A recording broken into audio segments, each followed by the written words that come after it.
ਬਿਸਮਿਲ੍ਲਾਹਿਰਰਹਿਮਾਨਿਰਰਹੀਮ ਤੇ अस्सलाम वालेकुम। 27 ਫਰਵਰੀ ਪਾਕਿਸਤਾਨ ਦੇ ਵਿੱਚ ਜੁਮੇਰਾਤ ਦੀ ਦੁਪਹਿਰ ਤੇ ਅੱਜ ਦੇ ਪੰਜਾਬੀ ਵੀਲੌਗ 'ਚ ਚੜ੍ਹਦੇ ਤੇ ਲਹਿੰਦੇ ਪੰਜਾਬ ਦੇ ਸੱਜਣਾ ਤੇ ਮਿੱਤਰਾਂ, ਭੈਣਾਂ ਤੇ ਭਰਾਵਾਂ, ਮਾਵਾਂ ਤੇ ਬਜ਼ੁਰਗਾਂ ਨੂੰ ਜੀ ਆਇਆਂ ਨੂੰ। ਅੱਜ ਦੀ ਜਿਹੜੀ ਸਭ ਤੋਂ ਪਹਿਲੀ ਖਬਰ ਜਿਹਦੇ ਤੇ ਅਸੀਂ ਚਾਨਣ ਪਾਉਣਾ ਹੈ, ਉਹ ਖਬਰ ਅਮਰੀਕਾ ਤੋਂ ਵੀ ਹੈ ਤੇ ਪਾਕਿਸਤਾਨ ਤੋਂ ਵੀ ਹੈ। ਤੁਹਾਨੂੰ ਪਤਾ ਹੈ ਵੀ ਸਾਡੇ ਜਿਹੜੇ ਚੌਧਰੀ ਸਾਹਿਬ ਨੇ ਉਹ ਸਾਨੂੰ ਤਕਰੀਬਨ ਪਾਕਿਸਤਾਨ ਬਣੇ ਨੂੰ ਤੇ ਕੋਈ 77 ਵਰੇ ਹੋ ਗਏ ਨੇ, ਪਰ ਤਕਰੀਬਨ ਕੋਈ 17 ਕੁ ਵਰਿਆਂ ਤੋਂ ਸਾਨੂੰ ਬੇਵਕੂਫ ਬਣਾਉਣ ਦੇ ਵਿੱਚ ਮਸਰੂਫ ਅਮਲ ਹੈ। ਔਰ ਨਵੇਂ ਤੋਂ ਨਵੀਂ ਜਿਹੜੀ ਦਵਾਈ ਹੈ, ਉਹ ਨਵੀਆਂ ਬੋਤਲਾਂ ਪੁਰਾਣੀ ਦਵਾਈ ਅਕਸਰ ਸਾਨੂੰ ਵੇਚ ਦਿੱਤੀ ਜਾਂਦੀ ਹੈ। ਹੁਣ ਇੱਕ ਨਵਾਂ ਕੰਮ ਕੀਤਾ ਗਿਆ। ਪਿਛਲੇ ਦਿਨਾਂ ਦੇ ਵਿੱਚ ਇੱਕ ਅਮਰੀਕੀ ਬਿਜ਼ਨਸਮੈਨ ਜਿਹਦਾ ਨਾਂ ਗਾਲਬਨ, ਅਗਰ ਮੈਂ ਗਲਤ ਨਹੀਂ ਤਾਂ ਜੈਂਟਰੀ ਬੀਚ ਸੀ, ਉਹਨੂੰ ਇੱਥੇ ਲਾਂਚ ਕੀਤਾ ਗਿਆ ਔਰ ਆਖਿਆ ਗਿਆ ਵੀ ਉਹਨੇ ਅਰਬਾਂ ਰੁਪਈਏ ਦੀ ਇੱਥੇ ਇਨਵੈਸਟਮੈਂਟ ਕਰਨੀ ਹੈ। ਹਾਲਾਂਕਿ ਉਹ ਵਿਚਾਰਾ ਉੱਥੇ ਅਰਬਪਤੀ ਹੈ ਹੀ ਨਹੀਂ ਡਾਲਰਾਂ ਦੇ ਵਿੱਚ, ਉਹ ਦਰਮਿਆਨੇ ਦਰਜੇ ਦਾ ਬਿਜ਼ਨਸਮੈਨ ਹੈ ਅਤੇ ਉਹਨੂੰ ਇੱਥੇ ਲਿਆ ਕੇ ਆਖਿਆ ਗਿਆ ਵੀ ਉਹ ਅਰਬਾਂ ਡਾਲਰਾਂ ਦੀ ਜਿਹੜੀ ਹੈ ਉਹ ਇਨਵੈਸਟਮੈਂਟ ਕਰੇਗਾ। ਚਲੋ ਕਰੇਗਾ ਕਿ ਨਹੀਂ ਕਰੇਗਾ ਇਹ ਤਾਂ ਵੇਖੀ ਜਾਏਗੀ, ਇਹ ਛੇਤੀ ਪਤਾ ਲੱਗ ਜਾਏਗਾ। ਲੇਕਿਨ ਉਹਦੇ ਵਿੱਚੋਂ ਹੁਣ ਆਂਡਿਆਂ ਦੇ ਵਿੱਚੋਂ ਹੁਣ ਚੂਚੇ ਨਿਕਲਣਾ ਸ਼ੁਰੂ ਹੋ ਗਏ ਨੇ। ਚੂਚੇ ਮਤਲਬ ਚੂਜ਼ੇ। ਹੁਣ ਜਨਾਬ ਪਤਾ ਇਹ ਲੱਗਿਆ ਵੀ ਜੈਂਟਰੀ ਬੀਚ ਸਾਹਿਬ ਜਿਹੜੇ ਨੇ ਉਹਨਾਂ ਨੇ ਤਾਂ ਕੁਛ ਕਰਨਾ ਸੀ ਕਿ ਨਹੀਂ ਸੀ ਕਰਨਾ, ਉਹਨਾਂ ਦਾ ਹੁਣ ਪੁੱਤਰ ਆ ਗਿਆ। ਹਾਂਜੀ, ਹੁਣ ਅਚਾਨਕ ਉਹਨਾਂ ਦਾ ਇੱਕ ਬੜਾ ਹੀ ਨਿੱਕੀ ਉਮਰ ਦਾ ਬੱਚਾ ਜਿਹੜਾ ਬੇਟਾ ਉਹਨਾਂ ਦਾ ਜਿਹੜਾ ਉਹ ਪਾਕਿਸਤਾਨ ਦਾ ਦੌਰਾ ਕਰ ਰਿਹਾ ਅਤੇ ਉਹਦੇ ਸਾਹਮਣੇ ਪਾਕਿਸਤਾਨ ਦਾ ਵਜ਼ੀਰੇ ਖਜ਼ਾਨਾ ਵੀ ਬੈਠਾ ਹੈ ਅਤੇ ਉਹਦੇ ਸਾਹਮਣੇ ਸਾਡਾ ਸਟੇਟ ਬੈਂਕ ਦਾ ਗਵਰਨਰ ਵੀ ਬੈਠਾ ਹੈ। ਹੁਣ ਸਾਡੀ ਤਾਂ ਅਜੇ ਤੱਕ ਸਮਝ ਕੋਈ ਨਹੀਂ ਜੇ ਆਇਆ। ਇਹ ਜਿਹੜਾ ਬੱਚਾ ਹੈ, ਇਹਦਾ ਜਿਹੜਾ ਦਾਦਾ ਸੀ, ਉਹਦੇ ਬਾਰੇ ਮੀਡੀਆ ਨੇ ਰਿਪੋਰਟ ਕੀਤਾ ਸੀ, ਮਤਲਬ ਜੈਂਟਰੀ ਬੀਚ ਸਾਹਿਬ ਦਾ ਪਿਓ ਜਿਹੜਾ ਸੀ, ਕਿ ਉਹਨੇ $8 ਲੱਖ ਦੀ ਕੋਈ ਮੌਰਗੇਜ ਸੀ ਜਿਹੜੀ ਨਹੀਂ ਸੀ ਅਦਾ ਕਰ ਸਕੇ, ਅਤੇ ਉਹਦੇ ਵਿੱਚ ਕੋਈ ਫਰਾਡ ਦਾ ਜਾਂ ਸ਼ਾਇਦ ਧੋਖਾਧੜੀ ਦਾ ਜਾਂ ਕਰਜ਼ਾ ਨਾ ਵਾਪਸ ਕਰਨ ਦਾ ਉਹਨਾਂ ਦੇ ਉੱਤੇ ਕੇਸ ਸੀ ਡੈਲਸ ਟੈਕਸਸ ਦੇ ਵਿੱਚ। ਉਹ ਮੀਡੀਆ ਰਿਪੋਰਟ ਕਰਦਾ ਰਿਹਾ। ਹੁਣ ਜੋ ਕੁਝ ਸਾਡੇ ਸਾਹਮਣੇ ਆਇਆ, ਕਿਉਂਕਿ ਅਮਰੀਕਾ ਦੇ ਵਿੱਚ ਇਸ ਤਰ੍ਹਾਂ ਨਹੀਂ ਹੁੰਦਾ ਵੀ ਬੰਦਾ ਜਿਹੜਾ ਉਹਦੇ ਕੋਲ ਬੜੇ ਰੁਪਈਏ ਹੁੰਦੇ ਨੇ ਅਤੇ ਕਿਸੇ ਨੂੰ ਪਤਾ ਹੀ ਨਹੀਂ ਹੁੰਦਾ, ਕੋਈ ਟੈਕਸ ਸ਼ੈਕਸ ਦੇਣਾ ਪੈਂਦਾ। ਜਿਹਦੇ ਕੋਲ ਵੀ ਰੁਪਈਏ ਹੁੰਦੇ ਨੇ ਉਹ ਸਾਰਿਆਂ ਨੂੰ ਉਹਦਾ ਪਤਾ ਹੁੰਦਾ। ਹੁਣ ਜੋ ਕੁਝ ਹਿਸਾਬ ਕਿਤਾਬ ਅਸੀਂ ਇਕੱਠਾ ਕੀਤਾ, ਅਸੀਂ ਦਾ ਮਤਲਬ ਹੈ ਕਿ ਸਾਰੇ ਲੋਕਾਂ ਨੇ ਸੋਸ਼ਲ ਮੀਡੀਆ 'ਤੇ, ਉੱਥੋਂ ਤੇ ਜੈਂਟਰੀ ਬੀਚ ਸਾਹਿਬ ਜਿਹੜੇ ਨੇ ਉਹ ਬਸ ਪੂਰੇ ਹੀ ਨੇ ਵਿਚਾਰੇ। ਲੇਕਿਨ ਉਹਨਾਂ ਦਾ ਹੁਣ ਜਦੋਂ ਪੁੱਤਰ ਆਇਆ, ਬਿਲਕੁਲ ਹੀ ਬੱਚਾ ਹੈ ਛੋਟਾ, ਤੁਸੀਂ ਦੇਖ ਸਕਦੇ ਹੋ ਕਿ ਮਤਲਬ ਨੌਜਵਾਨ ਕਹਿ ਲਓ, ਬੱਚਾ ਨਾ ਕਹੋ ਤੁਸੀਂ, ਉਹ ਆਇਆ ਅਤੇ ਉਹਦੇ ਸਾਹਮਣੇ ਪਾਕਿਸਤਾਨੀ ਵਜ਼ੀਰ ਖਜ਼ਾਨਾ ਵੀ ਪਾਇਆ ਅਤੇ ਪਾਕਿਸਤਾਨ ਦਾ ਸਟੇਟ ਬੈਂਕ ਦਾ ਗਵਰਨਰ ਵੀ ਪਾਇਆ। ਇਹ ਹੁਣ ਖੋਰੇ ਪਤਾ ਨਹੀਂ ਕਿਹੜੀ ਕਾਰਵਾਈ ਹੈ, ਇਹ ਕਿਹੜੀ ਪਾਕਿਸਤਾਨ ਨਾਲ 2 ਨੰਬਰੀ ਕੀਤੀ ਜਾਣੀ ਹੈ, ਕਿਹੜਾ ਟਰੱਕ ਦੀ ਬੱਤੀ ਦੇ ਮਗਰ ਲਾਉਣਾ। ਬਹਰਹਾਲ ਮੇਰਾ ਮਸ਼ਵਰਾ ਤੁਹਾਨੂੰ ਇਹੀ ਹੈ ਵੀ ਜਾਗਦੇ ਰਹਿਣਾ ਅਤੇ ਧਿਆਨ ਨਾਲ ਰਹਿਣਾ। ਇਹ ਕੋਈ ਤੁਹਾਨੂੰ ਨਵਾਂ ਮੰਜਣ ਚੌਧਰੀ ਵੇਚਣ ਲੱਗਾ। ਅਗਲੇ 2-4 ਦਿਨਾਂ ਦੇ ਵਿੱਚ ਆ ਜਾਏਗਾ ਇਹ ਕੰਮ ਸਾਰਾ ਬਾਹਰ, ਪਤਾ ਲੱਗ ਜਾਏਗਾ ਵੀ ਇਹ ਕੀ ਹੋਣ ਡਿਆ। ਅੱਛਾ ਚਲੋ ਜੀ, ਜੈਂਟਰੀ ਬੀਚ ਸਾਹਿਬ ਤੋਂ ਅੱਗੇ ਤੁਰਦੇ। ਅੱਗੇ ਤੁਹਾਡੇ ਸਾਡੇ ਸਾਰਿਆਂ ਦੇ ਬੜੇ ਹੀ ਮੁਹਤਰਮ ਡਾਕਟਰ ਜ਼ਾਕਿਰ ਨਾਇਕ ਸਾਹਿਬ ਦੌਰੇ ਪਾਕਿਸਤਾਨ ਤਸ਼ਰੀਫ ਲੈ ਆਏ ਨੇ। ਆਹੋ, ਤੁਹਾਡੇ ਲਈ ਵੀ ਹੈਰਾਨੀ ਦੀ ਗੱਲ ਹੋਏਗੀ ਕਿ ਹੁਣੇ ਤਾਂ ਗਏ ਸਨ ਅਤੇ ਫਿਰ ਤਸ਼ਰੀਫ ਲੈ ਆਏ ਨੇ। ਹਾਂਜੀ, ਦੌਰੇ ਤਸ਼ਰੀਫ ਲੈ ਕੇ ਆਏ ਨੇ ਮੁਹਤਰਮ। ਅਤੇ ਜਦੋਂ ਇੱਥੇ ਸਨ ਉਦੋਂ ਉਹਨਾਂ ਨੇ ਜਿਹੜੇ ਬਿਆਨ ਦਿੱਤੇ ਸਨ, ਕੋਈ 5-7, ਉਹ ਤੁਹਾਨੂੰ ਚੇਤੇ ਹੀ ਹੈ। PIA ਵਾਲੀ ਗੱਲ ਵੀ ਚੇਤੇ ਹੀ। ਉਹਨਾਂ ਆਖਿਆ ਵੀ ਮੈਂ ਐਡਾ ਵੱਡਾ ਆਲਮ ਹੈ ਅਤੇ ਮੈਨੂੰ PIA ਵਾਲਿਆਂ ਨੇ ਫ੍ਰੀ ਦੇ ਵਿੱਚ ਜਿਹੜਾ ਸਮਾਨ ਕਿਉਂ ਨਹੀਂ ਦਿੱਤਾ। ਉਹ ਆਪਣੇ ਆਸਤੇ ਜਿਹੋ ਜਿਹਾ ਪ੍ਰੋਟੋਕੋਲ ਇੱਥੇ ਮੰਗਦੇ ਸਨ, ਉਹ ਸ਼ਾਇਦ ਉਹਨਾਂ ਨੂੰ ਨਹੀਂ ਸੀ ਦਿੱਤਾ PIA ਵਾਲਿਆਂ ਨੇ। ਹੁਣ ਫਿਰ ਜਨਾਬ ਤਸਵੀਰਾਂ ਅਤੇ ਵੀਡੀਓਜ਼ ਆ ਰਹੀਆਂ ਨੇ ਕਿ ਉਹ ਪਾਕਿਸਤਾਨ ਦੇ ਵਿੱਚ ਆਪਣੇ ਨੇ 1 ਹਫ਼ਤੇ ਦੇ ਦੌਰੇ ਲਈ ਅਤੇ ਲੋਕਾਂ ਨੂੰ ਮਿਲਦੇ ਫਿਰ ਰਹੇ ਨੇ। ਮੇਰਾ ਖਿਆਲ ਹੈ ਕਿ ਉਹ ਕਈ ਵਾਰੀ ਹੁੰਦਾ ਨਾ ਕਿ ਮਾਮਲਾਤ ਇਹੋ ਜਿਹੇ ਹੁੰਦੇ ਨੇ, ਉਹਨਾਂ ਦੀ ਮੈਂ ਕੋਈ ਸ਼ਾਨ 'ਚ ਗੁਸਤਾਖੀ ਤਾਂ ਨਹੀਂ ਕਰ ਸਕਦਾ ਨਾ, ਜ਼ਾਹਿਰ ਹੈ ਆਲਮ ਦੀਨ ਨੇ, ਮੈਂ ਤਾਂ ਉਹਨਾਂ ਦਾ ਇਹਤਰਾਮ ਹੀ ਕਰਨਾ। ਲੇਕਿਨ ਕਈ ਵਾਰੀ ਹੁੰਦਾ ਨਾ ਕਿ ਕਿਸੇ ਦੀ ਜ਼ਿੱਦ ਦੇ ਵਿੱਚ ਕੋਈ ਬੰਦਾ ਤੁਹਾਨੂੰ ਥੋੜ੍ਹਾ ਜਿਹਾ ਬਹੁਤਾ ਤੁਹਾਡਾ ਟਹਿਲ ਸੇਵਾ ਕਰ ਦਿੰਦਾ, ਚਾਲ ਆਡ ਕਰ ਦਿੰਦਾ ਤੁਹਾਡਾ, ਅਤੇ ਤੁਹਾਨੂੰ ਆਪ ਵੀ ਸਮਝ ਨਹੀਂ ਆਉਂਦੀ ਵੀ ਯਾਰ ਮੈਨੂੰ ਇੰਨੀ ਇੱਜ਼ਤ ਦੇ ਛੱਡੀ ਇਸ ਬੰਦੇ ਨੇ। ਉਹ ਕੰਮ ਜਿਹੜਾ ਇਸ ਵੇਲੇ ਉਹਨਾਂ ਦੇ ਨਾਲ ਹੋਇਆ, ਡਾਕਟਰ ਜ਼ਾਕਿਰ ਨਾਇਕ ਸਾਹਿਬ ਨਾਲ। ਸਾਡਿਆਂ ਨੂੰ ਨਾ ਕੋਈ ਬੁਲਾਉਂਦਾ ਸੀ, ਨਾ ਇਹ ਨਾਲ ਕੋਈ ਆਉਂਦਾ ਸੀ। ਅਤੇ ਉਹ ਇਲੈਕਸ਼ਨ, ਫਿਰ ਉਸ ਤੋਂ ਬਾਅਦ ਤੁਹਾਨੂੰ ਪਤਾ ਹੀ ਹੈ 9 ਮਈ, ਉਸ ਤੋਂ ਬਾਅਦ ਜੋ ਕੁਝ ਵੀ ਹੋਇਆ, ਫਿਰ 26 ਹੁਣ ਨਵੰਬਰ ਨੂੰ ਤਾਂ ਬਿਲਕੁਲ ਹੀ ਇਹਨਾਂ ਨੇ ਕਾਸੀ ਕੱਢ ਕੇ ਰੱਖ ਦਿੱਤੀ ਪੂਰੀ ਕੌਮ ਦੀ। ਉਹ ਸਾਰੇ ਹਾਲਾਤ ਦੇ ਵਿੱਚ ਇਸ ਪਾਸੇ ਨੂੰ ਕੋਈ ਮੂੰਹ ਨਹੀਂ ਸੀ ਕਰਦਾ। ਡਾਕਟਰ ਜ਼ਾਕਿਰ ਨਾਇਕ ਇਹਨਾਂ ਦੇ ਕਾਬੂ ਆ ਗਏ। ਇਹਨਾਂ ਆਖਿਆ ਵੀ ਚਲੋ ਇਹਨਾਂ ਨੂੰ ਵੇਚਦੇ। ਉਹਨਾਂ ਜਨਾਬ ਜਿੰਨੇ ਕਦੀ ਮਸੀਤ ਦਾ ਮੂੰਹ ਨਹੀਂ ਸੀ ਵੇਖਿਆ ਨਾ, ਉਹ ਵੀ ਟੋਪੀਆਂ ਪਾ ਡਾਕਟਰ ਜ਼ਾਕਿਰ ਨਾਇਕ ਦੇ ਨਾਲ ਤੁਰਦੇ ਫਿਰਦੇ ਰਹੇ ਅਤੇ ਉਹਨਾਂ ਨੂੰ ਇਹਨਾਂ ਨੇ ਇਹੋ ਜਿਹਾ ਮਹਿਸੂਸ ਕਰਾਇਆ ਕਿ ਜਨਾਬ ਪਾਕਿਸਤਾਨ ਤੋਂ ਤਾਂ ਵੱਧ ਤੁਹਾਡਾ ਕੋਈ ਮੁਤਕਿਦ ਹੈ ਹੀ ਨਹੀਂ। ਅਤੇ ਹਕੂਮਤ ਪਾਕਿਸਤਾਨ ਨੇ ਜਨਾਬ ਆਪਣੇ ਪੱਲਿਓਂ ਪੈਸੇ ਲਾ ਕੇ ਹਰ ਥਾਂ 'ਤੇ ਉਹਨਾਂ ਦੇ ਬੜੇ ਜਨਾਬ ਜਿਹੜੇ ਨੇ ਫੰਕਸ਼ਨ ਕਰਵਾਏ। ਲੰਮਾ ਚੌੜਾ ਕੰਮ ਹੋਇਆ ਉੱਥੇ। ਅਤੇ ਉਸ ਸਾਰੀ ਸੂਰਤ ਹਾਲ 'ਚ ਮੈਨੂੰ ਲੱਗਦਾ ਵੀ ਡਾਕਟਰ ਜ਼ਾਕਿਰ ਨਾਇਕ ਸਾਹਿਬ ਨੂੰ ਪੈ ਗਿਆ ਭੁਲੇਖਾ। ਉਹਨਾਂ ਨੂੰ ਲੱਗਦਾ ਕਿ ਯਾਰ ਮੈਂ ਵਾਕਈ ਪਾਕਿਸਤਾਨ ਦੇ ਵਿੱਚ, ਮੈਂ ਇਹ ਨਹੀਂ ਆਂਦਾ ਵੀ ਉਹਨਾਂ ਨੂੰ ਲੋਕ ਪਸੰਦ ਨਹੀਂ ਕਰਦੇ, ਕਰਦੇ ਨੇ ਜ਼ਾਹਿਰ ਹੈ, ਲੇਕਿਨ ਜਿੰਨਾ ਕਿ ਇਸ ਹਕੂਮਤ ਨੇ ਉਹਨਾਂ ਨੂੰ ਪਸੰਦੀਦਗੀ ਵਿਖਾ ਛੜੀ ਆਪਣੀ ਮਜਬੂਰੀ ਦੇ ਵਿੱਚ, ਉਹਨਾਂ ਨੂੰ ਲੱਗਦਾ ਹੈ ਕਿ ਖੁਰੇ ਇਹ ਸਾਰੀ ਸੂਰਤ ਹਾਲ ਵਾਕਈ ਜੈਨੂਅਨ ਹੈ, ਤੇ ਉਹਨਾਂ ਫੇਰ ਜਨਾਬ ਇੱਧਰ ਦਾ ਰੁਖ ਕੀਤਾ। ਇਹ ਵੀ ਹੁਣ ਰੱਬ ਹੀ ਖੈਰ ਕਰੇ ਅੱਗੋਂ ਕੀ ਹੁੰਦਾ। ਅੱਛਾ ਜੀ, ਅਗਲੀ ਖਬਰ ਸਿੰਧ ਤੋਂ ਤੁਹਾਡੇ ਸਾਹਮਣੇ ਰੱਖਦੇ ਹਾਂ। ਡਾਨ ਨਿਊਜ਼ ਦੇ ਸਹਾਫੀ ਨੇ ਅਸਦ ਮਲਿਕ, ਉਹਨਾਂ ਇਨਕਸ਼ਾਫ ਕੀਤਾ ਹੈ ਕਿ ਆਈਨੀ ਤਰਮੀਮ ਜਿਹੜੀ 26ਵੀਂ ਹੋਈ ਹੈ, ਉਸ ਤੋਂ ਬਾਅਦ ਸਿੰਧ ਹਾਈ ਕੋਰਟ 'ਚ ਨਵੇਂ ਜੱਜ ਲਾਏ ਜਾਣੇ ਸਨ, ਤੇ ਉਹਨਾਂ ਨੂੰ ਇਹ ਆਖਿਆ ਗਿਆ ਵੀ ਤੁਸੀਂ ਕਰੋੜਾਂ ਰੁਪਈਏ ਪਾਰਟੀ ਫੰਡ ਦੇ ਨਾਂ 'ਤੇ ਦਿਓ। ਹੁਣ ਇਹ ਕਿਹੜੀ ਪਾਰਟੀ, ਤੁਹਾਨੂੰ ਪਤਾ ਹੀ ਹੈ ਸਿੰਧ ਦੇ ਵਿੱਚ ਕਿਹੜੀ ਪਾਰਟੀ ਨੇ ਲੈਣੇ ਨੇ ਪੈਸੇ। ਉਹਨਾਂ ਨੇ ਕਿਹਾ ਜੀ ਕਿ ਕਰੋੜਾਂ ਰੁਪਈਆ ਪਾਰਟੀ ਫੰਡ ਦੇ ਨਾਂ ਦੇ ਉੱਤੇ ਦਿਓ ਸਨ। ਉਹਨਾਂ ਕੋਲੋਂ ਰਿਸ਼ਵਤ ਲਈ ਗਈ, ਤੇ ਨਾਲ ਉਹਨਾਂ ਨੂੰ ਆਖਿਆ ਗਿਆ ਵੀ ਤੁਸੀਂ 5-6 ਮਹੀਨਿਆਂ 'ਚ ਪੈਸੇ ਪੂਰੇ ਕਰ ਲੈਣੇ ਨੇ ਜਿਹੜੇ ਕਰੋੜਾਂ ਸੀ ਤੁਹਾਡੇ ਕੋਲ ਲੈਣ ਡਏ। ਹੁਣ ਆਪ ਸੋਚੋ, ਇਹ ਬਿਲਾਵਲ ਸਾਹਿਬ ਨੇ ਗਾਲਬਨ ਕਿਹਾ ਸੀ ਬਰੂਟ ਮੈਜੋਰਿਟੀ ਨਾਲ ਅਸੀਂ ਇਹ ਜਨਾਬ ਜਿਹੜੀ 26ਵੀਂ ਤਰਮੀਮ ਜਿਹੜੀ ਪਾਸ ਕਰਾਵਾਂਗੇ। ਪਹਿਲਾਂ ਤੇ ਬਰੂਟ ਮੈਜੋਰਿਟੀ ਲੋਟਾ ਕਰੇਸੀ ਔਰ ਹਰ ਤਰੀਕੇ ਨਾਲ 26ਵੀਂ ਤਰਮੀਮ ਜਿਹੜੀ ਪਾਸ ਕਰਵਾਈ ਗਈ। ਉਸ ਤੋਂ ਬਾਅਦ ਜੱਜਾਂ ਨੂੰ ਆਖਿਆ ਗਿਆ ਵੀ ਤੁਸੀਂ ਪੈਸੇ ਪੂਰੇ ਕਰ ਹੀ ਲੈਣੇ ਨੇ, ਸਾਨੂੰ ਕਰੋੜਾਂ ਰੁਪਈਆ ਦੇ ਦਿਓ। ਉਹਨਾਂ ਕੋਲੋਂ ਕਰੋੜਾਂ ਰੁਪਈਆ ਲੈ ਲਿਆ। ਹੁਣ ਅੱਗੋਂ ਕੀ ਹੋਣਾ, ਕਿਸੇ ਨੂੰ ਕੋਈ ਲੈਣ ਦੇਣ ਨਹੀਂ। ਹੁਣ ਜਿਹੜਾ ਜੱਜ ਕਰੋੜਾਂ ਰੁਪਈਆ ਦੇ ਕੇ ਲੱਗਾ, ਆਪ ਸੋਚੋ ਉਹਨੇ ਉਹ ਕਰੋੜਾਂ ਰੁਪਈਆ ਪੂਰਾ ਕਰਨਾ ਹੈ ਨਾ, ਉਹ ਕਿੱਥੋਂ ਪੂਰਾ ਕਰਨਾ, ਉਹਨੇ ਆਵਾਮ 'ਚੋਂ ਪੂਰਾ ਕਰਨਾ। ਕਿਹੋ ਜਿਹੇ ਫੈਸਲੇ ਫਿਰ ਉਹ ਹਾਈ ਕੋਰਟ ਦੇਵੇਗੀ, ਕਿਹੋ ਜਿਹੇ ਫੈਸਲੇ ਉਹ ਹਾਈ ਕੋਰਟ ਦਾ ਜੱਜ ਦੇਵੇਗਾ, ਇਹ ਅੱਗੋਂ ਤੁਸੀਂ ਆਪੇ ਹੀ ਸੋਚ ਸਕਦੇ ਹੋ। ਬਹਰਹਾਲ ਇਹ ਸਾਡੀ ਖਬਰ ਨਹੀਂ, ਇਹ ਡਾਨ ਨਿਊਜ਼ ਦੇ ਸਹਾਫੀ ਨੇ ਅਸਦ ਮਲਿਕ ਸਾਹਿਬ, ਇਹ ਉਹਨਾਂ ਦੀ ਖਬਰ ਹੈ। ਅੱਛਾ ਜੀ, ਅਗਲੀ ਖਬਰ ਜਿਹੜੀ ਹੈ ਉਹ 5-7 ਨਵੇਂ ਵਜ਼ੀਰ ਲਾਉਣ ਲੱਗੇ ਨੇ। ਕੋਸ਼ਿਸ਼ ਤੇ ਕੋ 15 ਕੁ ਵਜ਼ੀਰਾਂ ਦੀ ਸੀ, ਇਜਾਜ਼ਤ ਵੀ ਮੰਗੀ, ਪਰ ਚੌਧਰੀ ਨਿਜ਼ਾਮੁਦੀਨ ਨੇ ਕਿਹਾ ਵੀ ਨਾ ਬਈ, ਬਿਜ਼ਤੀ ਬੜੀ ਹੋਣ ਡਈ ਹੈ, ਹੋਰ ਬਹੁਤੇ ਵਜ਼ੀਰ ਲਾਓਗੇ ਬਹੁਤੀ ਬਿਜ਼ਤੀ ਹੋਏਗੀ। ਅੱਛਾ, ਖਿਆਲ ਆ ਗਿਆ ਤੁਹਾਨੂੰ, ਵੈਸੇ ਹੈਰਾਨੀ ਦੀ ਗੱਲ ਹੈ, ਵਰਨਾ ਤੁਸੀਂ ਤਾਂ ਥੋਕ 'ਚ ਹੀ ਮਾਲ ਚੁੱਕੀ ਆਉਣ ਡਏ ਹੋ। ਮਤਲਬ ਪਰਚੂਨ 'ਚ ਪਹਿਲਾਂ ਤੁਸੀਂ ਸੌਦਾ ਕਰਦੇ ਸੋ, ਬਲਕਿ ਪਰਚੂਨ 'ਚ ਵੀ ਤੁਹਾਨੂੰ ਮਸਲਾ ਹੁੰਦਾ ਸੀ, ਕਹਿੰਦੇ ਸੋ ਵੀ ਖਰੀਦਿਆ ਹੋਇਆ ਮਾਲ ਵਾਪਸ ਨਹੀਂ ਹੋਏਗਾ। ਹੁਣ ਤਾਂ ਤੁਸੀਂ ਥੋਕ 'ਚ ਚੁੱਕੀ ਚੱਕੀ ਜਾ ਰਹੇ ਹੋ, ਜਿੰਨੀ ਮਰਜ਼ੀ ਬਿਜ਼ਤੀ ਹੋਵੇ, ਤੁਸੀਂ, ਮੇਰਾ ਮਤਲਬ ਹੈ ਕਿ ਕੰਮ ਖਿੱਚ ਕੇ ਰੱਖ ਰਹੇ ਹੋ। ਮੇਲਾ ਮਵੈਸ਼ੀਆਂ 'ਤੇ ਵੀ ਬੰਦੇ ਅੱਪੜ ਰਹੇ ਨੇ, ਉੱਥੇ ਸਾਡੀ ਰੇਂਜਰ ਜਿਹੜੀ ਅੱਗ ਦੇ ਨਾਲ ਕਰਤੱਵ ਵੀ ਦਿਖਾ ਰਹੀ ਹੈ, ਤੇ ਪਤਾ ਨਹੀਂ ਕੀ ਕੁਝ ਹੋ ਰਿਹਾ। ਲੇਕਿਨ ਖੈਰ ਜੀ, ਹੁਣ 5 ਵਜ਼ੀਰ ਜਿਹੜੇ ਨੇ ਉਹਨਾਂ ਨੂੰ ਸ਼ਾਇਦ ਇਜਾਜ਼ਤ ਮਿਲੀ ਹੈ। ਉਹਨਾਂ 'ਚੋਂ ਹਨੀਫ ਅਬਾਸੀ ਨੂੰ ਰੇਲਵੇ ਦਿੱਤਾ ਜਾਏਗਾ, ਬਣਦਾ ਵੀ ਹੈ, ਲੱਗਦਾ ਵੀ ਹਨੀਫ ਅਬਾਸੀ ਤੁਹਾਨੂੰ ਪਤਾ ਹੈ ਵੀ ਤੁਕਛਿਕ ਹੁੰਦਾ ਉਹਨੂੰ ਕਹਿੰਦੇ ਹੁੰਦੇ ਸਨ, ਜਿਹੜਾ ਉਹ ਤੁਕਛਿਕ ਇੰਜਣ ਜਿਹੜਾ ਸਟੀਮ ਨਾਲ ਚੱਲਦਾ ਸੀ। ਅਤੇ ਹਨੀਫ ਅਬਾਸੀ ਸਾਹਿਬ ਮਾਸ਼ਾਅੱਲਾ ਲੱਗਦੇ ਵੀ ਉਹੀ ਨੇ। ਤਾਰਿਕ ਫਜ਼ਲ ਚੌਧਰੀ ਨੂੰ ਸਿਹਤ ਦਾ ਵਜ਼ਾਰਤ ਦੇਣੀ, ਅਤੇ ਮੁਸਤਫਾ ਕਮਾਲ ਸਾਹਿਬ ਨੂੰ ਵਜ਼ੀਰ ਸਾਇੰਸ ਐਂਡ ਟੈਕਨੋਲੋਜੀ। ਵੈਸੇ ਜਿਹੜੀ ਟੈਕਨੋਲੋਜੀ ਉਹਨਾਂ ਇਸਤੇਮਾਲ ਕੀਤੀ ਹੈ, ਉਹ ਤਾਂ ਮੇਰਾ ਖਿਆਲ ਉਦੋਂ ਬਾਅਦ ਟੈਕਨੋਲੋਜੀ ਤਾਂ ਕੋਈ ਹੋ ਹੀ ਨਹੀਂ ਸਕਦੀ ਜਿਹੜੀ ਮੁਸਤਫਾ ਕਮਾਲ ਸਾਹਿਬ ਨੇ ਕੀਤੀ। ਖਾਲਿਦ ਮਕਸੀ ਵਜ਼ੀਰ ਮਵਾਸਲਾਤ, ਅਤੇ ਖਾਲਿਦ ਮਕਸੀ ਨੇ ਹਾਲ ਹੀ ਦੇ ਵਿੱਚ ਬਿਆਨ ਦਿੱਤਾ ਸੀ ਵੀ ਬਲੂਚਿਸਤਾਨ ਦੇ ਵਿੱਚ ਕੋਈ ਜਾ ਨਹੀਂ ਸਕਦਾ, ਇਲਾਕਾ ਗੈਰ ਬਣ ਗਿਆ ਹੈ, ਅਤੇ ਉੱਥੇ ਮੇਰਾ ਖਿਆਲ ਹੈ ਕਿ ਉਹਨਾਂ ਦਾ ਵੀ ਮੂੰਹ ਬੰਦ ਕਰਾਉਣ ਵਾਸਤੇ ਹੁਣ ਉਹਨਾਂ ਨੂੰ ਵਜ਼ੀਰ ਬਣਾਉਣ ਦਾ ਫੈਸਲਾ ਕੀਤਾ ਗਿਆ। ਹੁਣ ਵੇਖਿਓ, ਵਜ਼ੀਰ ਬਣਦੇ ਹੀ ਬਲੂਚਿਸਤਾਨ ਦੇ ਵਿੱਚ ਹਾਲਾਤ ਨੋਰਮਲ ਹੋ ਜਾਣੇ ਨੇ।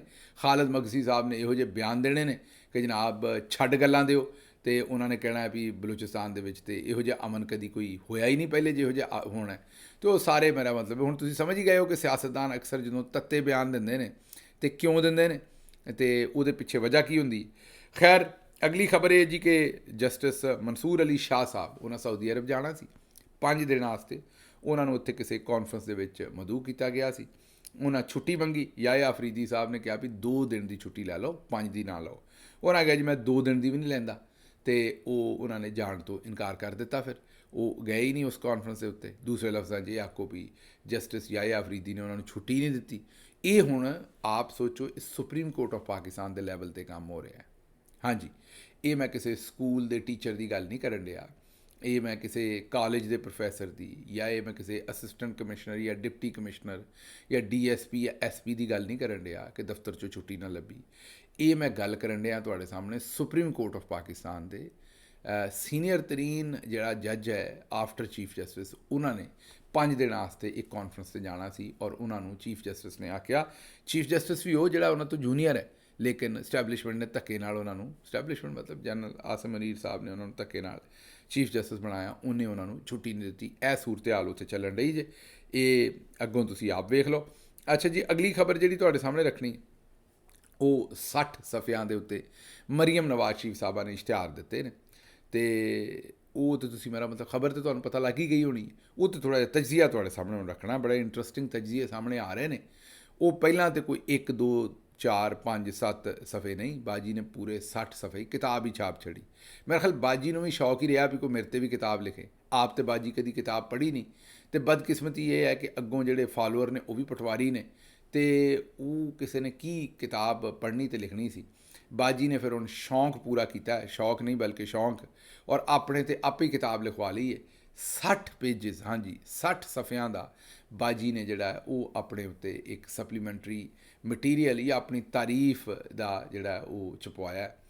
ਅੱਛਾ, ਇਹ ਸ਼ੌਕ ਬਾਜੀ ਦੇ ਪੂਰੇ ਹੋ ਸਕਦੇ ਸਨ ਜਦੋਂ ਬਾਜੀ ਦਾ ਵਿਆਹ ਹੋਇਆ ਸੀ। ਉਦੋਂ ਹੀ ਬਾਜੀ ਦਾ ਕਾਰਡ, ਜਿਹੜਾ ਸ਼ਾਦੀ ਦਾ ਕਾਰਡ, ਉਹ ਕਿਤੇ ਲੰਮਾ ਚੌੜਾ ਛਾਪ ਦਿੰਦੇ ਤੇ ਬਾਜੀ ਨੇ ਰਾਜ਼ੀ ਹੋ ਜਾਣਾ ਸੀ। ਚਲੋ ਉਦੋਂ ਨਹੀਂ, ਬੱਚਿਆਂ ਦੀਆਂ ਗਾਂ ਸ਼ਾਦੀਆਂ ਕੀਤੀਆਂ ਨੇ ਬਾਜੀ ਨੇ ਆਪਣਿਆਂ ਦੀਆਂ, ਉਹਨਾਂ ਦੇ ਕਿਤੇ ਕਾਰਡ ਲੰਮੇ ਚੌੜੇ ਛਾਇਆ ਕਰਕੇ ਉਹਦੇ 'ਚ ਬਾਜੀ ਦੀਆਂ ਤਾਰੀਫਾਂ, ਬਾਜੀ ਦੇ ਜੋੜਿਆਂ ਦੀਆਂ ਤਾਰੀਫਾਂ, ਬਾਜੀ ਦੇ ਮੇਕਅਪ ਦੀਆਂ ਤਾਰੀਫਾਂ, ਬਾਜੀ ਦੀਆਂ ਤਸਵੀਰਾਂ ਉਹ ਕਿਤੇ ਲਾਈਆਂ ਹੁੰਦੀਆਂ। ਤੇ ਅੱਜ ਕੌਮ ਪੂਰੀ ਨੂੰ ਆਹ ਦਿਨ ਨਾ ਵੇਖਣਾ ਆਉਂਦਾ। ਇਹ ਤੁਹਾਡੀਆਂ ਕੁਤਾਹੀਆਂ ਨੇ। ਤੁਸੀਂ ਬਾਜੀ ਨੂੰ ਨਾ ਉਨੀ ਅਹਿਮੀਅਤ ਦਿੱਤੀ, ਨਾ ਤੁਸੀਂ ਬਾਜੀ ਦੀ ਜਿਹੜੀ ਹੈ ਉਹ ਅਕਲਮੰਦੀ, ਖੂਬਸੂਰਤੀ, ਉਹਨਾਂ 'ਚੋਂ ਕਿਸੇ ਚੀਜ਼ ਦੀ ਉਸ ਤਰ੍ਹਾਂ ਤਾਰੀਫ ਕੀਤੀ। ਤੇ ਹੁਣ ਭੁਗਤੋ। ਹੁਣ ਤੁਹਾਡੇ ਟੈਕਸ ਦੇ ਪੈਸਿਆਂ ਨਾਲ ਬਾਜੀ ਨੇ ਸਾਰੀਆਂ ਅਖਬਾਰਾਂ ਭਰਵਾ ਛੱਡੀਆਂ ਨੇ। ਪਿੱਛੋਂ ਚੌਧਰੀ ਨਿਜ਼ਾਮਦੀਨ ਦਾ ਡੰਡਾ ਵੀ ਹੈ, ਉਹ ਵੀ ਅਖਬਾਰਾਂ ਵਾਲਿਆਂ ਨੂੰ ਡਰਾਈ ਫਿਰਦਾ, ਤੇ ਉਹਨਾਂ ਨੇ 60 ਪੇਜ ਛਾਪ ਦਿੱਤੇ ਨੇ ਬਾਜੀ ਦੀਆਂ ਤਾਰੀਫਾਂ ਤੇ। ਤਾਰੀਫਾਂ ਵੀ ਉਹ ਜਿਹੜੀਆਂ ਸਾਰੀਆਂ ਝੂਠ। ਲੇਕਿਨ ਗੱਲ ਇੱਥੇ ਨਹੀਂ ਮੁੱਕੀ, ਗੱਲ ਇੱਥੋਂ ਗਾਹ ਨਿਕਲ ਗਈ ਹੈ। ਗੱਲ ਕਿਹੜੇ ਪਾਸੇ ਨੂੰ ਨਿਕਲੀ ਹੈ? ਮੁਜੀਬੁਰ ਰਹਿਮਾਨ ਸ਼ਾਮੀ ਸਾਡੇ ਬਜ਼ੁਰਗ ਵੀ ਨੇ, ਬੜੇ ਸੀਨੀਅਰ ਜਰਨਲਿਸਟ ਨੇ, ਅਸੀਂ ਉਹਨਾਂ ਦਾ ਇਹਤਰਾਮ ਵੀ ਬੜਾ ਕਰਨੇ ਹਾਂ, ਲੇਕਿਨ ਉਹਨਾਂ ਗੱਲ ਬੜੀ ਔਰੀ ਜੀ ਕੀਤੀ ਹੈ। ਉਹਨਾਂ ਆਖਿਆ ਜੀ ਜਿਹੜਾ ਮਰੀਮ ਨੇ ਇਸ਼ਤਿਹਾਰ ਦਿੱਤੇ ਨੇ ਉਹ ਠੀਕ ਦਿੱਤੇ ਨੇ। ਮਰੀਮ ਨੇ ਜਿਹੜੇ ਇਸ਼ਤਿਹਾਰ ਦਿੱਤੇ ਨੇ ਉਹ ਠੀਕ ਦਿੱਤੇ ਨੇ। ਉਹਨਾਂ ਕਿਹਾ ਪ੍ਰਿੰਟ ਮੀਡੀਆ ਜਿਹੜਾ ਉਹ ਕਸਮ ਪੁਰਸੀ ਦਾ ਸ਼ਿਕਾਰ ਹੈ। ਪ੍ਰਿੰਟ ਮੀਡੀਆ ਜਿਹੜੀਆਂ ਅਖਬਾਰਾਂ ਨੇ ਉਹਨਾਂ ਨੂੰ, ਤੁਹਾਨੂੰ ਪਤਾ ਅੱਜ ਕੱਲ੍ਹ ਨਾ ਅਖਬਾਰ ਨੂੰ ਕੋਈ ਪੜ੍ਹਦਾ ਐਡਾ, ਅਤੇ ਪੜ੍ਹਨ ਦੀ ਹੁਣ ਵੇਖੋ ਨਾ, ਅੱਜ ਜਿਹੜਾ ਹੁਣ ਇਸ ਵੇਲੇ ਕੰਮ ਹੋਣ ਡਿਆ ਕਿ ਅੱਜ ਹੁਣ ਤੋਂ ਕੋਈ 2-3 ਘੰਟੇ ਪਹਿਲਾਂ ਇਸਲਾਮਾਬਾਦ ਦੇ ਵਿੱਚ ਜਿਹੜੀ ਤਹਿਰੀਕ ਤਹਫ਼ੁਜ਼ ਆਈਨ ਅਪੋਜੀਸ਼ਨ ਨੇ ਜਿਹੜੀ ਕਾਨਫਰੰਸ ਕਰਨੀ ਹੈ, ਉਹਨੂੰ ਜਿਸ ਤਰੀਕੇ ਨਾਲ ਢੱਕਿਆ ਗਿਆ ਹੈ, ਉੱਥੇ ਪੁਲਿਸ ਬਾਹਰ ਲਾਤੀ ਹੈ, ਅਪੋਜੀਸ਼ਨ ਦੇ ਲੋਕਾਂ ਨੂੰ ਗੇਟ ਟੱਪ ਕੇ ਅੰਦਰ ਜਾਣਾ ਪਿਆ ਹੈ। ਸ਼ਾਹਿਦ ਖਕਾਨ ਅਬਾਸੀ ਨੇ ਪਹਿਲਾਂ ਜਿਸ ਵੇਲੇ ਬੁਕਿੰਗ ਕਰਾਈ ਤੇ 2 ਹੋਟਲਸ ਦੇ ਵਿੱਚ ਕੈਂਸਲ ਕੀਤੀ ਹੈ, ਤੀਸਰੇ 'ਚ ਕੀਤੀ। ਕੱਲ੍ਹ ਕਾਨਫਰੰਸ ਦਾ ਪਹਿਲਾ ਦਿਨ ਸੀ, ਕਰਕੇ ਹਟੇ ਤੇ ਸ਼ਾਮੀ ਉਹਨਾਂ ਨੇ ਕਿਹਾ ਜੀ ਲੈਜੈਂਡਸ ਹੋਟਲ ਵਾਲਿਆਂ ਨੇ ਆਖਿਆ ਵੀ ਅਸੀਂ ਨਹੀਂ ਇਹ ਕਰਾ ਸਕਦੇ, ਸਾਡਾ ਹੋਟਲ ਨਾ ਬੰਦ ਕਰ ਦੇਣਾ। ਅੱਜ ਜਿਸ ਵੇਲੇ ਗਏ ਤਾਂ ਉੱਥੇ ਇੰਜ ਮਕਬੂਜ਼ਾ ਕਸ਼ਮੀਰ ਬਣਾਇਆ ਸੀ, ਉਹਨੂੰ ਬਾਹਰ ਪੁਲਿਸ ਲਾਈ ਹੋਈ ਸੀ। ਹੁਣ ਮੈਂ ਸਿਰਫ ਤੁਹਾਨੂੰ ਮਿਸਾਲ ਦੇ ਰਿਹਾ। ਹੁਣ ਵੇਖੋ 3 ਘੰਟੇ ਪਹਿਲਾਂ ਇਹ ਸਭ ਕੁਝ ਹੋਇਆ ਤੇ ਤੁਹਾਨੂੰ ਸਾਰਿਆਂ ਨੂੰ ਇਹ ਪਹਿਲਾਂ ਹੀ ਪਤਾ ਲੱਗ ਗਿਆ ਹੋਣਾ। ਜਿਹਨੂੰ ਨਹੀਂ, ਉਹਨੂੰ ਸਾਡੇ ਵੀਲਾਗ ਤੋਂ ਪਤਾ ਲੱਗ ਗਿਆ ਹੋਣਾ ਵੀ ਅੱਜ ਫਿਰ ਕਾਨਫਰੰਸ ਉੱਤੇ ਢੱਕਣ ਦੀ ਪੂਰੀ ਕੋਸ਼ਿਸ਼ ਕੀਤੀ। ਹੁਣ ਅਖਬਾਰ ਨੇ ਕੀ ਕਰਨਾ ਹੈ? ਖਬਰਾਂ ਸਾਰਾ ਦਿਨ ਇਕੱਠੀਆਂ ਹੋਣੀਆਂ ਨੇ। ਇਹਨੇ ਰਾਤੀ 12-1 ਵਜੇ ਇਹਨਾਂ ਨੇ ਛਪਣਾ ਸ਼ੁਰੂ ਹੋਣਾ ਹੈ, ਸਵੇਰੇ 5-6 ਵਜੇ ਇਹ ਤੁਹਾਡੇ ਕੋਲ ਅਖਬਾਰਾਂ ਪਹੁੰਚਣੀਆਂ ਨੇ। ਹੁਣ ਦੱਸੋ, ਜਿਹੜੀ ਖਬਰ ਤੁਹਾਨੂੰ ਹੁਣੇ ਹੀ ਮਿਲ ਗਈ ਹੈ ਉਹ ਸਵੇਰੇ 5 ਵਜੇ ਪੜ੍ਹ ਕੇ ਕੀ ਕਰੋਗੇ? ਅੱਛਾ, ਅੱਗੋਂ ਲੋਕ ਪੜ੍ਹਦੇ ਸਨ, ਚਲੋ ਅਖਬਾਰ ਤੇ ਹੋ ਗਈ, ਲੋਕ ਤਜਜ਼ੀਏ ਵਾਸਤੇ ਪੜ੍ਹਦੇ ਸਨ, ਕਾਲਮ ਵਾਸਤੇ ਪੜ੍ਹਦੇ ਸਨ। ਫਿਰ ਕਿ ਚਲੋ ਕੋਈ ਆਰਟੀਕਲ ਪੜ੍ਹਨ ਨੂੰ ਮਿਲੇਗਾ, ਕੋਈ ਕਾਲਮ ਪੜ੍ਹਨ ਨੂੰ ਮਿਲੇਗਾ, ਉਹਦਾ ਥਾਂ ਹੁਣ ਵੀਲੋਗਾਂ ਨੇ ਲੈ ਲਿਆ। ਹੁਣ ਲੋਕ ਆਪਣਾ ਤਜਜ਼ੀਆ ਜਿਹੜਾ ਸ਼ਾਮੋ ਸ਼ਾਮ ਕਰ ਦਿੰਦੇ ਨੇ। ਕਾਲਮ ਦੇ ਵਿੱਚ ਕਿਸੇ ਇੱਕ ਅੱਧੀ ਖਬਰ ਦੇ ਉੱਤੇ ਤਜਜ਼ੀਆ ਹੁੰਦਾ, ਇੱਥੇ ਤੁਹਾਨੂੰ 5-7 ਖਬਰਾਂ ਦੇ ਉੱਤੇ ਤਜਜ਼ੀਆ ਹਰ ਵੀਲਾਗ 'ਚੋਂ ਲੱਭ ਜਾਂਦਾ ਹੈ। ਇਸ ਸੂਰਤ ਹਾਲ ਦੇ ਵਿੱਚ ਜਿਹੜਾ ਪ੍ਰਿੰਟ ਮੀਡੀਆ ਉਹ ਤਕਰੀਬਨ ਖਤਮ ਹੀ ਹੋ ਗਿਆ। ਹਾਂ, ਬਾਕੀ ਵਾਕਈ ਅਗਰ ਉੱਥੇ ਸਹੀ ਮੀਡੀਆ ਹੋਵੇ ਪ੍ਰਿੰਟ ਦੇ ਵਿੱਚ, ਔਰ ਕੋਈ ਬੰਦਾ ਵਾਕਈ ਬੰਦੇ ਦੇ ਪੁੱਤਰਾਂ ਵਾਲਾ ਜਰਨਲਿਜ਼ਮ ਕਰੇ, ਬੰਦੇ ਦੇ ਪੁੱਤਰਾਂ ਵਾਲਾ ਮਤਲਬ ਇੱਕ ਟਰਮ ਹੈ, ਬੰਦੇ ਦੇ ਪੁੱਤਰਾਂ ਵਾਲਾ ਮੀਨ ਖਾਲਸ ਚੰਗਾ ਜਰਨਲਿਜ਼ਮ ਕਰੇ, ਖਾਲਸ ਜਰਨਲਿਜ਼ਮ ਕਰੇ, ਤਾਂ ਫਿਰ ਲੋਕ ਅਖਬਾਰ ਪੜ੍ਹਨਗੇ ਵੀ, ਭਾਵੇਂ ਥੋੜ੍ਹੇ ਹੀ ਪੜ੍ਹਨ। ਲੇਕਿਨ ਇਸ ਵੇਲੇ ਪ੍ਰਿੰਟ ਮੀਡੀਆ ਜਿਹੜਾ ਉਹ ਬਿਲਕੁਲ ਸਹਿਕ ਰਿਹਾ, ਕਿਉਂਕਿ ਨਾ ਤਾਂ ਕ੍ਰੈਡੀਬਿਲਿਟੀ ਰਹਿ ਗਈ ਹੈ ਅਤੇ ਨਾ ਜ਼ਮਾਨੇ ਦੇ ਜਿਹੜੇ ਮਾਡਰਨ ਅੰਦਾਜ਼ ਨੇ ਔਰ ਜ਼ਮਾਨੇ ਦਾ ਪੇਸ ਹੈ ਉਹਦੇ ਨਾਲ ਕੋਈ ਤਾਲੁਕ ਰਹਿ ਗਿਆ। ਇਸ ਸੂਰਤ ਹਾਲ 'ਚ ਮੁਜੀਬੁਰ ਰਹਿਮਾਨ ਸ਼ਾਮੀ ਸਾਹਿਬ ਨੇ ਕਿਹਾ ਹੈ ਕਿ ਜੀ ਮੀਡੀਆ ਕਸਮ ਪੁਰਸੀ ਦਾ ਸ਼ਿਕਾਰ ਹੈ, ਹਜ਼ਾਰਾਂ ਲੋਕ ਉੱਥੇ ਕੰਮ ਕਰ ਰਹੇ ਨੇ, ਉਹਨਾਂ ਦੀ ਰੋਜ਼ੀ ਰੋਟੀ ਕਿਸ ਤਰ੍ਹਾਂ ਚੱਲਣੀ ਹੈ। ਇਸ ਲਈ ਹਕੂਮਤ ਨੇ ਇਸ਼ਤਿਹਾਰ ਦਿੱਤੇ ਨੇ, ਲੋਕਾਂ ਨੇ ਆਪਣੇ ਕਾਰਨਾਮੇ ਦੱਸਣੇ ਨੇ, ਅਤੇ ਮੀਡੀਆ ਦੇ ਲੋਕਾਂ ਨੂੰ ਇਤਰਾਜ਼ ਨਹੀਂ ਕਰਨਾ ਚਾਹੀਦਾ। ਉਹਨਾਂ ਨੇ ਦਿਫਾਅ ਕੀਤਾ। ਦਿਫਾਅ ਬਣਦਾ ਨਹੀਂ ਸੀ ਬਜ਼ੁਰਗੋ, ਕਿਉਂਕਿ ਅਗਰ ਮੀਡੀਆ ਨੂੰ ਚਲਾਉਣਾ ਹੈ ਤਾਂ ਉਹ ਇੱਕ ਦਿਨ ਤੇ 60 ਇਸ਼ਤਿਹਾਰ ਦੇਣ ਨਾਲ ਮੀਡੀਆ ਨਹੀਂ ਚੱਲ ਜਾਣਾ। ਤੁਹਾਡੀ ਗੱਲ ਠੀਕ ਹੈ, ਉੱਥੇ ਹਜ਼ਾਰਾਂ ਲੋਕ ਕੰਮ ਕਰਦੇ ਨੇ, ਉਹਨਾਂ ਦੀ ਵੀ ਰੋਜ਼ੀ ਰੋਟੀ ਦਾ ਮਸਲਾ ਹੈ, ਉਹਦਾ ਕੋਈ ਹੋਰ ਤਰੀਕਾ ਲੱਭਣਾ ਪੈਣਾ। ਉਸ ਅਖਬਾਰ ਦੇ ਨਾਲ ਉਹਨਾਂ ਦਾ ਡਿਜੀਟਲ ਚੈਨਲ ਬਣੇ, ਉਹੀ ਬੰਦੇ ਜਿਹੜੇ ਅਖਬਾਰ ਲਈ ਖਬਰਾਂ ਇਕੱਠੀਆਂ ਕਰਦੇ ਨੇ ਉਹ ਡਿਜੀਟਲ ਚੈਨਲ ਦੇ ਉੱਤੇ ਖਬਰਾਂ ਜਾਣ, ਜਾਂ ਦੂਸਰੇ ਮਾਮਲਾਤ 'ਤੇ ਉਹਨਾਂ ਦੀ ਰੋਜ਼ੀ ਰੋਟੀ ਚੱਲੇਗੀ। ਜਿਸ ਤਰ੍ਹਾਂ ਡਿਜੀਟਲ ਜਿੰਨੇ ਵੀ ਨਵੇਂ ਚੈਨਲ ਆਏ ਨੇ ਉੱਥੇ ਵੀ ਤਾਂ ਜ਼ਾਹਿਰ ਹੈ ਮਦੀਰ, ਐਡੀਟਰ, ਜਿਹੜੇ ਤੁਹਾਡੇ ਰਿਸਰਚਰ ਨੇ, ਜਿਹੜੇ ਤੁਹਾਡੇ ਫੀਲਡ ਰਿਪੋਰਟਰ ਨੇ, ਉਹ ਸਾਰੇ ਕੰਮ ਕਰ ਹੀ ਰਹੇ ਨਾ। ਅਤੇ ਰੋਜ਼ੀ ਰੋਟੀ ਇਹ ਨਹੀਂ ਕਿ ਇਹਨਾਂ ਲੋਕਾਂ ਦੀ ਮੁੱਕ ਗਈ, ਬਸ ਅੰਦਾਜ਼ ਬਦਲ ਗਿਆ, ਕਿਸੇ ਹੋਰ ਪਾਸੇ ਨਿਕਲ ਜਾਣਗੇ। ਲੇਕਿਨ ਟੈਕਸ ਪੇਅਰ ਦੇ ਪੈਸੇ ਦੇ ਉੱਤੇ 60 ਪੇਜ ਤੇ ਫਿਰ ਉਹਨਾਂ ਨੂੰ ਦਫਾ ਕਰ ਰਹੇ ਹੋ, ਇਹ ਕੋਈ ਗੱਲ ਬਣੀ ਨਹੀਂ ਸ਼ਾਮੀ ਸਾਹਿਬ। ਲੇਕਿਨ ਚਲੋ ਤੁਸੀਂ ਕਰ ਰਹੇ ਹੋ ਬਜ਼ੁਰਗੋ, ਕੀ ਅਸੀਂ ਕੋਈ ਬਹੁਤੀ ਗੱਲ ਤੇ ਕਰ ਨਹੀਂ ਸਕਦੇ। ਅੱਛਾ ਜੀ, ਅਸਦ ਤੂਰ ਸਾਹਿਬ ਨੇ ਕਿਹਾ ਕਿ PTV 'ਚ ਨੌਕਰੀ ਕਰਨ ਦਾ ਤਰੀਕਾ ਬੜਾ ਆਸਾਨ ਹੈ। ਉਹਨਾਂ ਕਿਹਾ ਕਿ ਰਿਆਸਤ ਦੇ ਨਾਲ ਰਲ ਕੇ ਤੇ ਫੇਕ ਨਿਊਜ਼ ਫੈਲਾਓ, ਪੀਟੀਵੀ ਤੇ ਭਾਵੇਂ ਕੈਂਸਰ ਦੀਆਂ ਦਵਾਈਆਂ ਦੇ ਬਾਰੇ ਜਾਲੀ ਖਬਰਾਂ ਦਿਓ। ਤੇ ਜੇ ਤੁਸੀਂ ਰਿਆਸਤ ਨਾਲ ਰਲੇ ਹੋ, ਜੇ ਤੁਸੀਂ, ਮੇਰਾ ਮਤਲਬ ਹੈ ਕਿ ਰਿਆਸਤ ਨਾਲ ਰਲ ਕੇ ਬਿਆਨੀਆਂ ਦੇ ਰਹੇ ਹੋ, ਤੇ ਫਿਰ ਕੋਈ ਮਸਲਾ ਨਹੀਂ, ਤੁਹਾਨੂੰ ਪੀਟੀਵੀ ਤੇ ਨੌਕਰੀ ਲੱਭੇਗੀ।